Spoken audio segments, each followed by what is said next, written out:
Sumainyo ang Panginoon. At sumaiyo rin. Ang mabuting balita po ng Panginoon ayon kay San Juan. Papuri sa iyo, Panginoon. Noong panahong iyon, marami sa mga alagad ni Jesus ang nagsabi, mabigat na pananalita ito. Sino ang makatatanggap nito? Alam ni Jesus na nagbulong-bulungan ang kaniyang mga alagad tungkol dito. At sinabi niya, dahil ba rito'y tatalikuran ninyo ako? Gaano pa kaya kung makita ninyong umaakyat ang anak ng tao sa dati niyang kinaroroonan? Ang Espiritu ang nagbibigay buhay. Hindi ito maggagawa ng laman. Ang mga salitang sinasabi ko sa inyo ay Espiritu at buhay. Ngunit may ilan sa inyong hindi nananalig sa akin. Sapagkat talastas ni Jesus, buhat panunguna kung sino-sino ang di nananalig sa Kanya at kung sino ang magkakanulo sa Kanya. Idinugtong pa niya. Yan ang dahilan. Kaya ako sinabi na walang makalalapit sa akin malibang loobin ito ng Ama. Mula nooy marami sa Kanyang mga alagad ang tumalikod at hindi na sumama sa Kanya. Kaya tinanong ni Jesus ang 12, ibig din ba ninyong umalis? Sumagot si Simon Pedro, Panginoon, kanino po kami pupunta? Nasa iyo ang mga salitang nagbibigay buhay na walang hanggan. Naniniwala kami at ngayon natitiyak naming kayo ang banal ng Diyos. Mga kapatid, ang mabuting balita po ng Panginoon. Pinupuri ka namin, Panginoong Hesukristo.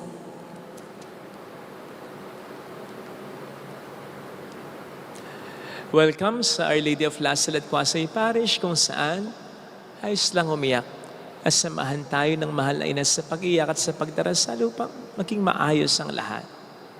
Narinig po natin sa ating unang pagbasa ang sinabi o inutos ni Pedro kay Eneas na isang paralitiko 8 taon ang nakaratay. Eneas, sabi ni Pedro, pinagaling ka ni Kristo.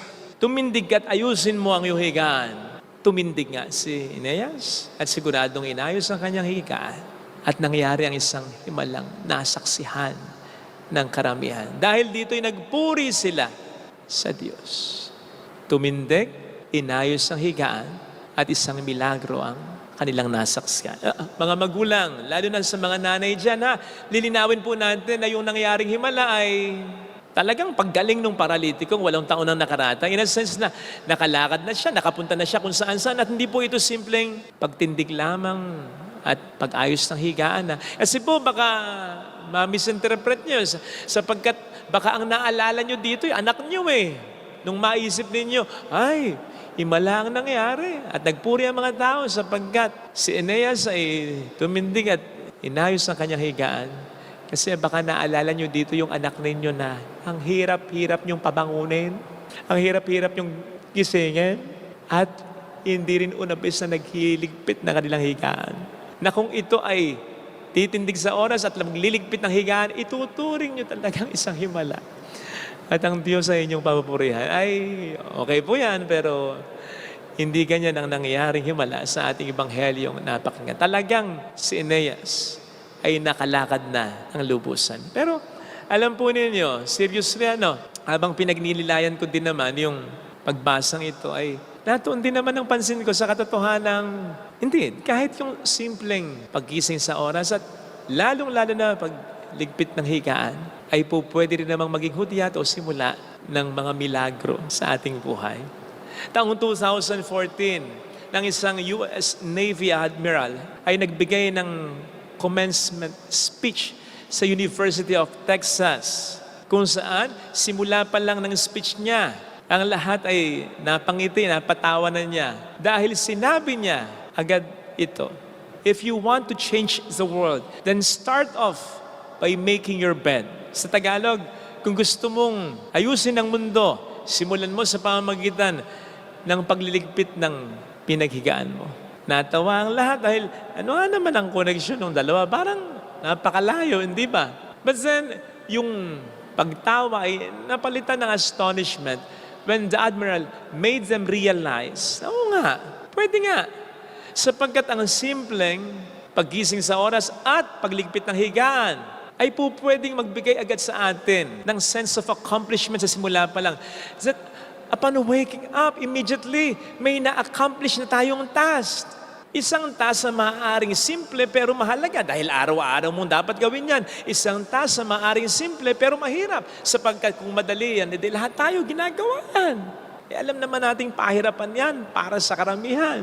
Kaya't yung paggawa sa simula pa lamang ng isang simple pero sabi nga natin mahalaga at mahirap na task na yan, ay malaking bagay para magbigay sa atin ng encouragement, ng magandang motibasyon na harapin at gawin din ang iba pang mga gawain sa loob ng isang araw. Aminin man natin o hindi, madalas ang iniisip ng marami sa atin na hindi nagliligpit agad ng kanilang higaan eh. Hihigaan ko rin man uli yan eh. Magugulo lang din naman uli yan eh.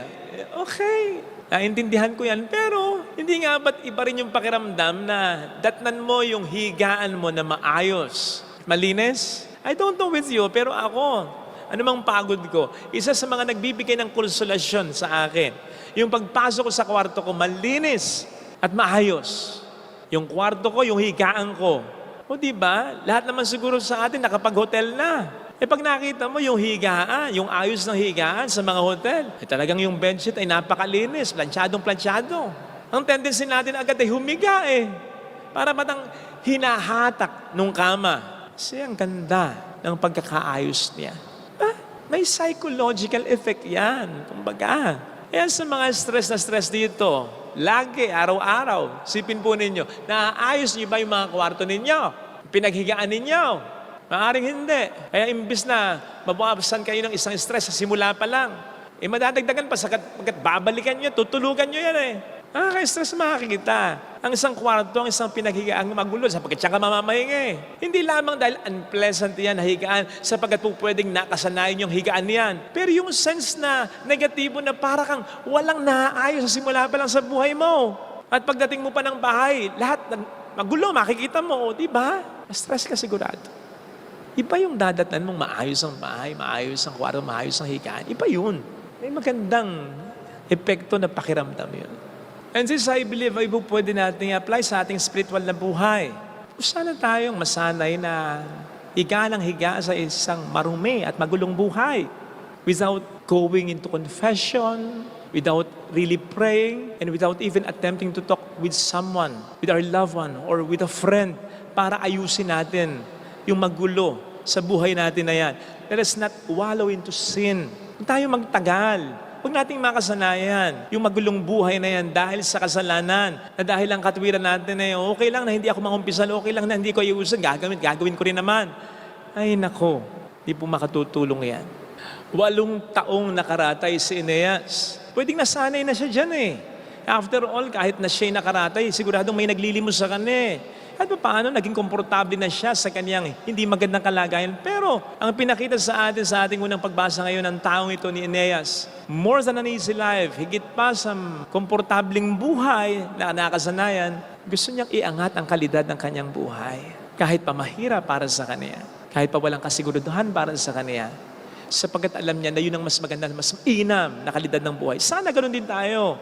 Ipaangat din natin kay Kristo ang kalidad ng ating buhay at yun ay magsisimula sa pag-ayos natin ng ating hinihigaan araw-araw. Literally, yung hinihigaan natin mismo, and metaphorically, yung hinihigaan nating estado.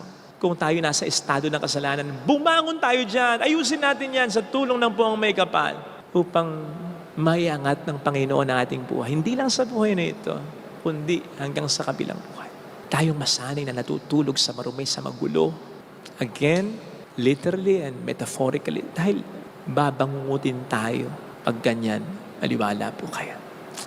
Ito sana ang hilingin nating biyaya sa banal na pagdiriwang na ito.